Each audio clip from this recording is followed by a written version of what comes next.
Gentlemen, invited guests, deans, chairs, and everyone present in this auditorium, this is a very special day for all of us.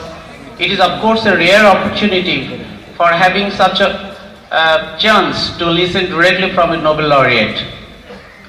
It is my great pleasure to welcome all of you to this public lecture organized by North-South University. And I am extremely delighted that our Nobel Laureate is already amongst us. May I request our Vice Chancellor, Professor Atikul Islam, to come on stage along with our Nobel Laureate, Professor Martin, Professor Anwar Haq, Professor Jiu Hassan.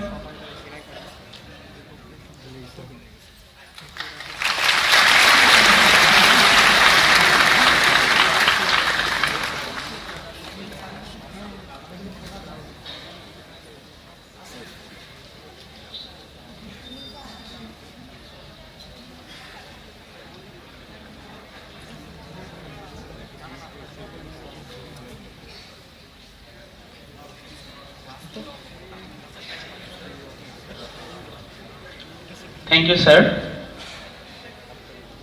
So let's enter the main program. Of course, it is again a great honor and privilege to welcome such great person in the campus of North-South University. So ladies and gentlemen, let's welcome him again with a huge round of applause.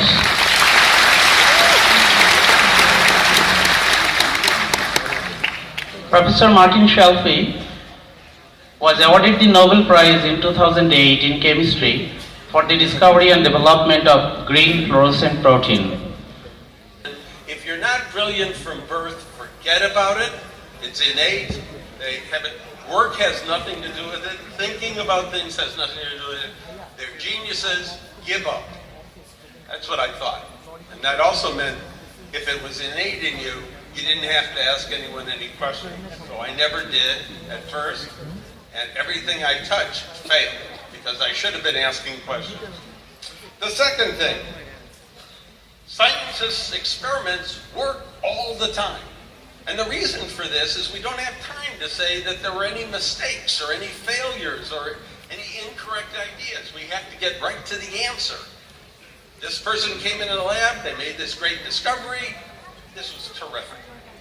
Now the other thing about scientists that we often teach is that scientists, as opposed to every other human being, thinks in a very peculiar way. We call it the scientific method. In other words, you come up with a problem. No one has ever thought of the problem before. No one's ever solved the problem before. And you think of the perfect hypothesis. You say, that's the reason it might work. And now I have to devise the perfect experiment to test my hypothesis. The experiment works. They start giving you prizes and money, and it's all wonderful.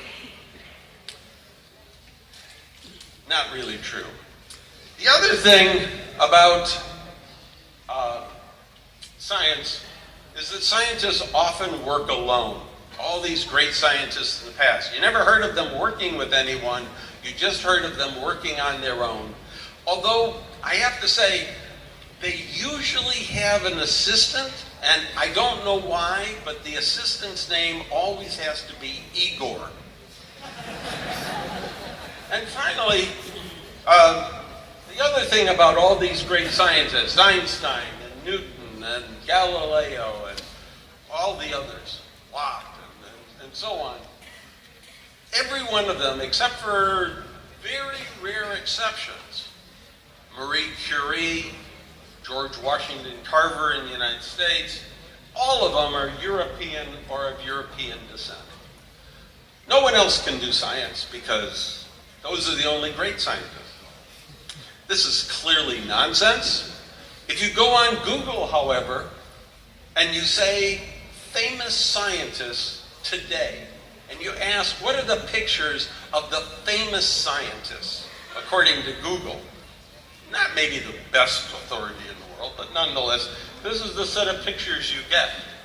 And if you look at this set of pictures, only 2 of them are women. Whoops, that should have actually started. Come on. I have to go back. I'm not going back, I'm going forward. Hold on 1 second. Oh, well, let's not go back. 2 women, Marie Curie and, well, we're going to get this. Here we go.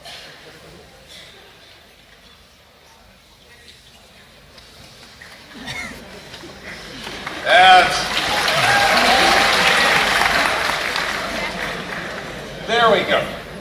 And now, if this works, which it's not, there we go. Marie Curie, Rosalind Franklin.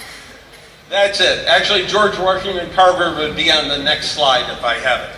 But this has nothing to do with what a lab is today. We look at a lab today, and these are people that have been in my lab for the last 5